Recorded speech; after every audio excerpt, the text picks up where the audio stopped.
You know, photography isn't really about the camera. It never has been. Photography is about how we see and about how we interact with the world around us. My name's Lance Burkitt, and I've spent over 20 years working as a professional photographer, educator, author, and creative. I have a Master of the Arts degree in photography. I'm a qualified educator. I've photographed people and places and stories all across the world. But most important, I have never stopped learning. And the biggest problem I think most photographers have is they dream about doing things and never do them.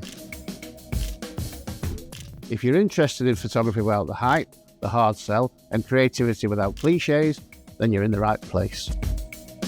Subscribe and join me today as we explore photography and more, way beyond the norms. The Shroud of Turin is in fact a photograph. The world seems to be full of NPCs. We'll have to get out and shoot, and if we don't shoot and practice, then we're all just bullshitters, aren't we? Welcome to the Lance Burkitt Encounter. Let's get into it.